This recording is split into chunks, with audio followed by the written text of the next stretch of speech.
Je fais cette tribune à l'intention de la génération des milléniaux et de celle de la génération Z de la République démocratique du Congo. Ces jeunes adultes sont aujourd'hui trentenaires, voire même quadragénaires. Le pays leur appartient. Nous qui sommes de la génération des baby-boomers, nés après la Deuxième Guerre mondiale et pendant les années pré- et post-indépendances africaines, nous devons leur céder la place. Un sujet qui trotte dans ma tête et que les générations montantes doivent comprendre, c'est celui du dialogue. Un passage obligé dans notre vie en tant que nation.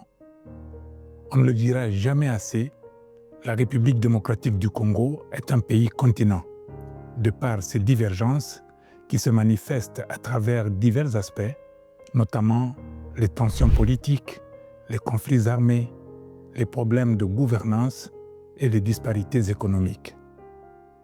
Prenez par exemple la partie orientale du pays, qui va de l'Ituri en passant par la région des Grands Lacs pour aboutir au Grand Katanga. Il se fait que les richesses du pays, jusque-là connues, avec certitude, sont concentrées dans cette partie du pays. L'or du Kibali-Ituri, le coltan, le pétrole, la cassitérite et autres métaux rares dans les Kivu. Au Nord Katanga, on trouve le lithium et d'autres métaux recherchés et convoités par ceux qui ont des programmes spatiaux. Cerise sur le gâteau, on trouve également le cuivre et le cobalt, ainsi que l'uranium dans la partie sud du Katanga. D'où la nécessité de conscientiser la nouvelle génération pour qu'ils soient dotés d'instruments nécessaires pour la préservation de notre patrimoine commun, qu'on ne peut en aucun cas brader pour la protection d'un pouvoir quelconque. Pour comprendre les soubresauts que notre pays connaît, je me propose de parler de manière succincte de deux dialogues qui ont précédé celui qui s'annonce. C'est donc un exercice pédagogique qui sera utile si on y prête l'attention nécessaire. Je commence par la Conférence nationale souveraine des débuts des années 1990. Alors, on y va. Et c'est parti. Année 1991. Le pouvoir du maréchal Mobutu Sese Seko, issu de la libéralisation politique proclamée le 24 avril 1990, fait face à la pression des forces politiques et sociales de l'opposition. Les forces politiques comprennent l'Union pour la démocratie et le progrès social, l'UDPS, du trio Frédéric Kibasa-Maliba, Marcel Antoine Liaou et Étienne Tshisekedi Wamulumba. Le Parti démocrate et social-chrétien de Joseph Iléo Songo-Amba, l'Union des fédéralistes et des républicains indépendants de Jean-Ngouz Kalibond, l'Union des démocrates indépendants de Léon Kengo-Adondo, ainsi de suite. Pendant que le pouvoir Mobutu opte pour une conférence constitutionnelle, l'opposition se prononce pour une conférence nationale souveraine sur le modèle du Bénin et du Congo-Brazzaville. La pression est tellement forte que le maréchal Mobutu va convoquer non pas une conférence nationale souveraine, CNS, mais plutôt une conférence nationale tout court, sur base de l'ordonnance loi numéro 91/097 du 11 avril 1991. Au terme de l'article 2 de cette ordonnance, la conférence nationale est chargée de discuter de toutes les questions d'intérêt national en vue de la démocratisation des options fondamentales de la Troisième République, élaborer un projet de constitution à soumettre au référendum populaire, déterminer le contenu de la loi électorale et élaborer un calendrier électoral. Sous la direction du bureau provisoire présidé par le pasteur Kalonji Mutambai, Wakabongo, la conférence nationale s'ouvre le 31 juillet 1991 dans une confusion totale résultant de la bataille des égaux. La confusion se poursuit jusqu'au 23 septembre.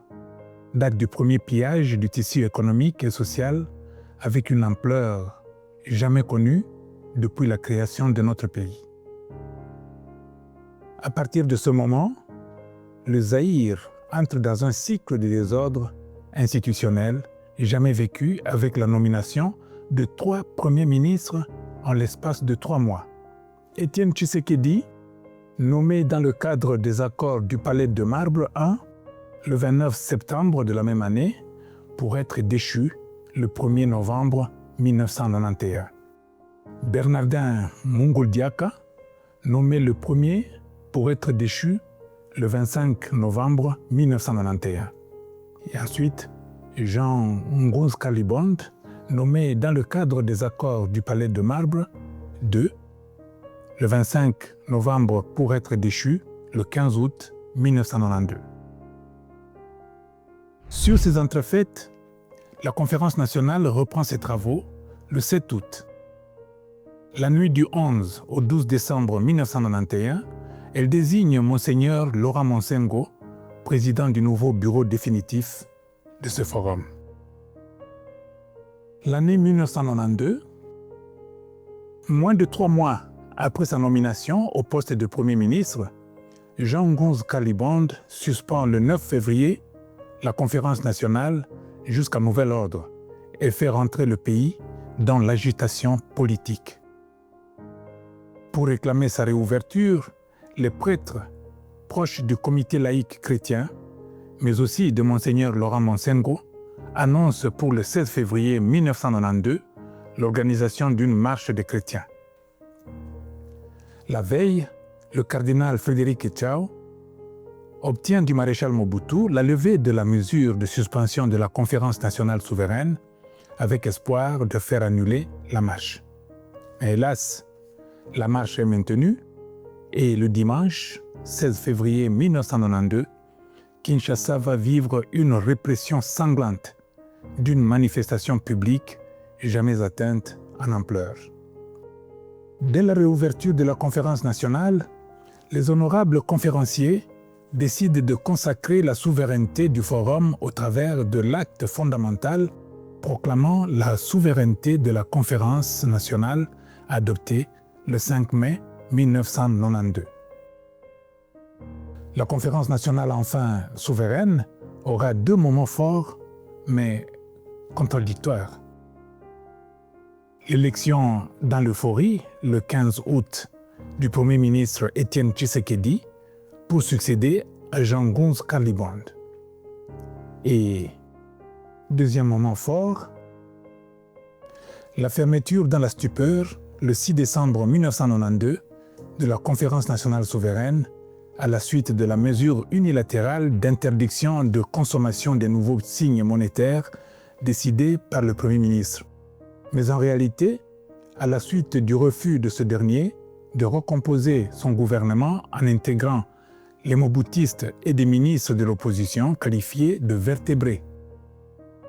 C'est vrai que l'équipe initiale d'Étienne Tshisekedi avait recruté ceux qu'on appelait aussi des invertébrés, sur lesquels il régnait en potentat à son tour alors qu'il justifiait son combat depuis la publication de la lettre des 13 parlementaires le 1er novembre 1980 par la lutte contre la dictature. Les réactions incontrôlées vont susciter au Chaba, Katanga aujourd'hui, province d'origine du Premier ministre sortant Jean de Dieu Ngoz Kalibond, des affrontements intercommunautaires entre Chabiens et Kassaïens. Quels étaient les objectifs de la Conférence nationale souveraine? La convocation de la Conférence nationale souveraine visait en réalité 3 buts. Relecture de l'histoire du Zaïre du 30 juin 1960 au 30 juin 1991, mise en place d'un nouvel ordre institutionnel au travers de l'adoption d'une nouvelle constitution et enfin la réconciliation nationale. Résultat final au 6 décembre 1992. À sa clôture, il s'est avéré que la relecture de l'histoire du Zaïre ne s'est pas faite correctement. Pour preuve, réputées sensibles, les commissions assassinat et bien mal acquis n'ont jamais présenté leurs rapports respectifs en plénière. Le nouvel ordre institutionnel et la nouvelle constitution escomptée de cette relecture n'ont pas été mis en place ni en vigueur. La réconciliation nationale n'a pas eu lieu. Et maintenant, quels sont les enseignements qu'on peut tirer de tout ceci? L'enseignement à tirer est que, n'ayant pas voulu de la conférence nationale, ni de la conférence nationale souveraine, le maréchal Mobutu Sese Seko a laissé faire jusqu'en mars 1993. Par voie de conséquence, si le président de la République actuelle ne veut pas du dialogue tel que préconisé dans le pacte social par la synergie Senko-SCC, pacte ouvert pourtant à l'enrichissement souhaité vivement par la majorité des forces politiques et sociales en présence, il sera bien difficile de le convaincre d'y adhérer de gaieté de cœur. Mais au moins la vérité à admettre est que l'obstination du maréchal Mobutu Sese Seko à vouloir un dialogue selon sa volonté, c'est-à-dire un dialogue à son image, ne lui a pas porté chance. Qu'est-ce qui avait motivé la revendication du dialogue zaïrois dénommé Conférence nationale souveraine? Il n'y a rien de mieux pour justifier l'impératif du dialogue national appelé Conférence nationale que les motifs évoqués par les honorables conférenciers pour en proclamer la souveraineté, c'est-à-dire ce préambule que nous reprenons dans son intégralité. Nous, peuple zaïrois, réunis en conférence nationale, constatant la crise profonde, multiforme et persistante à laquelle le pays est confronté depuis de nombreuses années, considérant la paupérisation de la population, le ravalement et l'inversion des valeurs morales et spirituelles, la chute de la monnaie nationale, le règne des maux tels que l'arbitraire, la corruption, le népotisme, le tribalisme, la dislocation de l'appareil sanitaire, l'effondrement du système éducatif, la confiscation des libertés individuelles et collectives, le détournement systématique des biens publics et la spoliation des biens privés, l'incivisme et l'anarchie.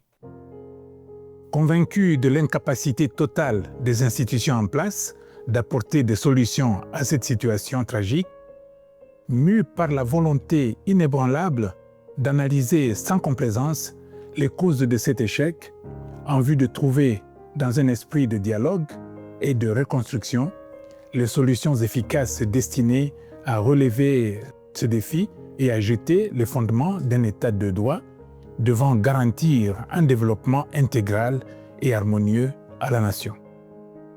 Considérant que la conférence nationale est une assemblée du peuple constituée de délégués des forces vives de la nation, considérant le large soutien que la nation apporte à la conférence nationale, considérant que nul n'est au-dessus du peuple et que de ce fait, personne ne peut se soustraire à ces décisions, et réaffirmant la nécessité de lier l'ensemble des institutions établies aux décisions de la conférence, conscient de nos responsabilités devant Dieu, la nation, l'Afrique et le monde, proclamons: la conférence nationale est souveraine, ses décisions sont impératives, exécutoires et opposables à tous. Ceci a été fait à Kinshasa le 5 mai 1992. En conclusion donc, comme le régime du mouvement populaire de la Révolution, le MPR, en 1991, le régime UDPS crée lui-même aujourd'hui les raisons du dialogue. Et comme souligné précédemment, en voulant d'un dialogue selon sa volonté, c'est-à-dire un dialogue à son image, le maréchal Mobutu Sese Seko a perdu l'initiative politique. Il ne l'a plus jamais recouvrée. Je m'appelle Barnabé Kikaya bin Karoubi, professeur à l'université de Kinshasa, Faculté des lettres et sciences humaines, département des sciences de l'information et de la communication.